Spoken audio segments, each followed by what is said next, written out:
Tapi yang paling lucu adalah Nasdem. Wakil Ketua Umum Nasdem, Willy Aditya, dia ikutan komentar tentang sikap Ganjar yang menolak kedatangan timnas Israel. Dia bilang sikap Ganjar soal timnas Israel justru bikin kehebatan Anies semakin tersorot.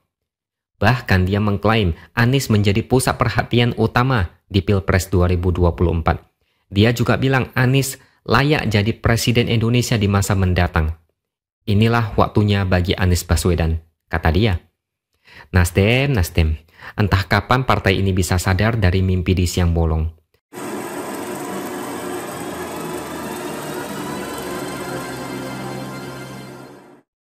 Halo, bertemu lagi dengan saya X Hardy di Opini Seward. Piala Dunia U20 sudah batal, tapi ada beberapa pihak yang baru bangun tidur dan mulai koar-koar. Ibarat mereka masih mau eksis di saat polemik sudah berakhir. Sebelum-sebelumnya, banyak yang memilih bungkam karena isu Israel dan Palestina termasuk sensitif di negara ini. Mereka memilih diam ketimbang bikin blunder. Lihat aja partai politik, banyak yang diam, kecuali PKS. Politisi dan pejabat juga banyak yang diam. Yang ribut kebanyakan adalah ormas di luar pemerintah.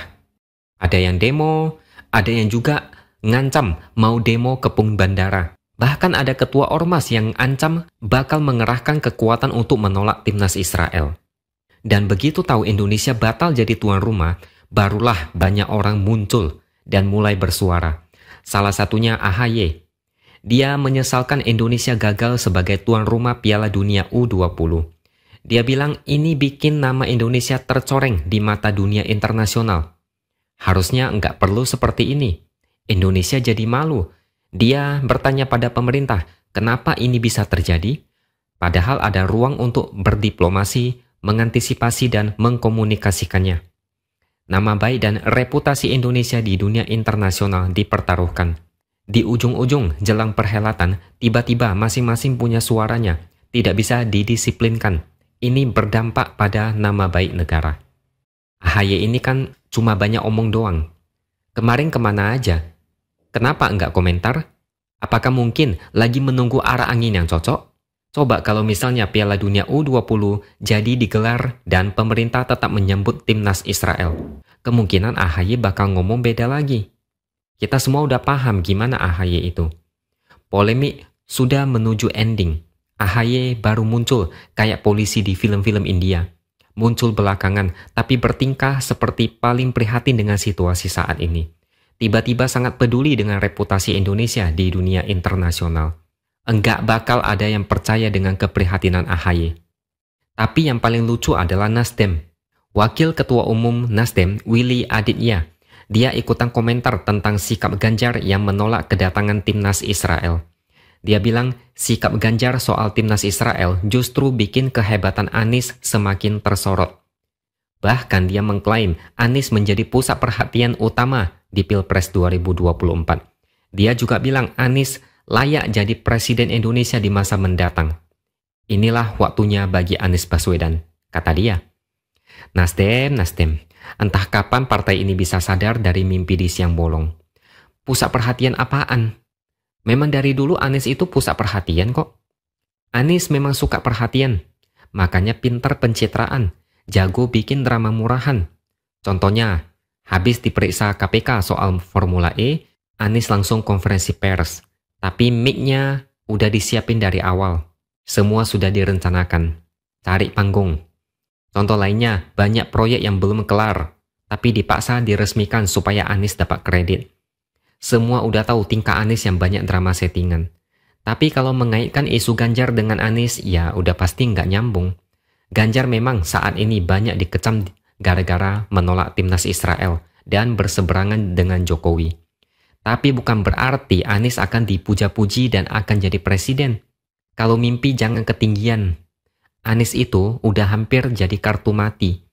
Enggak ada yang bisa dibanggakan kecuali jago bermulut manis dan pintar mengibuli banyak orang. Nasdem ini kayak pahlawan kesiangan. Bangun kesiangan karena begadang, tidur terlalu malam.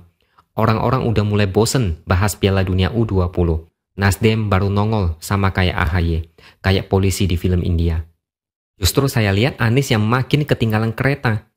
Memang dia enggak komentar apapun soal timnas Israel, tapi bukan berarti dia bakal jadi pusat perhatian. Belakangan ini aja enggak ada pemberitaan tentang Anies kok. Pusat perhatian tertuju pada timnas Indonesia, Jokowi, Koster, dan Ganjar. Kalau Anies, orang-orang malah lupa sejenak, seolah dia itu nggak pernah ada. Saya malah yakin kalau kubu Anies sedang jengkel karena Anies bukan jadi primadona. Anies out of topic. Nggak ada yang peduli. Panggungnya udah hilang saat polemik IMB Tanah Merah. Begitu redup ditelan isu Piala Dunia U20, Anies nggak laku lagi dibahas publik. Anies mau pamer foto dikerubungi massa, nggak ada yang tertarik. Isu sepak bola saat ini lebih menggiurkan. Anies jadi kayak orang biasa yang dianggap kayak angin lalu. Padahal kalau mau jadi pusat perhatian gampang aja bagi Anies. Anies bisa langsung bilang menolak kehadiran timnas Israel bertanding di Indonesia. Ngomong aja kayak gitu, seperti Ganjar. Atau ikut demo tolak Israel bersama PA212 dan makan nasi bungkus bersama. Tapi nyatanya Anies memilih diam. Mungkin dia takut salah ngomong, kayak Ganjar dan Koster. Apalagi ada survei yang mengatakan mayoritas masyarakat tidak mempermasalahkan timnas Israel main di Indonesia. Makanya opsi diam adalah yang paling baik ketimbang bikin blunder parah. Jadi menurut saya Nasdem itu sedang halu. Mereka lagi berharap blundernya Ganjar akan jadi berkah buat Anies. Kalau nggak percaya lihat aja nanti. Elektabilitas Anies enggak akan banyak berubah. Stagnan di situ-situ aja. Karena lumbung suara Anies adalah fix dari kelompok sebelah yang juga stagnan. Suara-suara dari kelompok antitesis Jokowi yang benci pemerintah dan juga kelompok intoleran yang sering mabuk agama. Yang jelas, Nasdem jangan mimpi Anies dapat limpahan suara dari polemik Piala Dunia U20. Kalaupun nanti misalnya pendukung Jokowi, misalnya kecewa dengan Ganjar, mereka nggak akan sebodoh itu beralih mendukung Anies. Anies itu lebih parah. Hanya karena polemik ini, Anies kok dibilang layak jadi presiden. Logika jangan dibolak-balik. Ibarat besi rongsokan, harga emas mau turun seberapa parah pun, besi tetaplah besi. Harga emas turun drastis, besi nggak akan jadi emas, apalagi diperebutkan banyak orang. Begitulah kira-kira analoginya. Apalagi baru-baru ini, Stadion JIS disindir karena biaya operasional per tahun mencapai 220 miliar. Itu menurut Ketua DPRD DKI Jakarta. Sampai-sampai dia ngomong babi ngepet aja nggak bisa dapat segitu banyak. Stadion yang katanya bertaraf internasional, tapi fasilitas penunjang sangat payah. Nggak ada banyak event di sana. Otomatis pemasukan minim. Jadi, gimana bisa dapat uang untuk cover biaya operasional? Anies tuh yang harus bertanggung jawab.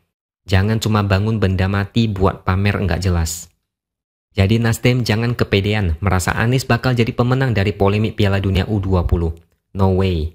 Kalau mau jujur, jika Ganjar dianggap payah, maka Anies 100 kali lipat lebih payah. Dari sini kita jadi paham, banyak orang mau memanfaatkan situasi ini untuk pencitraan, seolah mereka ini paling patriotik, paling nasionalis. Padahal isi dalamnya sama aja. Ada udang di balik bakwan, ada kepentingan politik. Semakin besar isu yang diributkan, makin banyak orang-orang munafik yang menjual topeng palsu. Banyak yang pencitraan, banyak yang bikin drama, banyak yang bikin settingan, banyak yang berlagak bijaksana dan waras. Padahal apa yang mereka lakukan, ujung-ujungnya selalu demi keuntungan politik. Nggak ada bedanya dengan kelompok mabuk agama tukang demo itu. Mereka mendadak bela Pancasila, NKRI harga mati, bela konstitusi. Padahal dalam hati, benci pemerintah setengah mati. Bahkan mungkin berharap Pancasila diganti jadi sistem khilafah. Rasa patriotisme mereka cuma topeng aja untuk membenarkan dan menutupi kepentingan politik mereka. Jadi waspadalah. Oke, sekian opini dari saya. Jangan lupa subscribe channel ini supaya makin berkembang dan tuliskan komentar Anda. Terima kasih sudah menonton dan kita akan berjumpa lagi di lain kesempatan.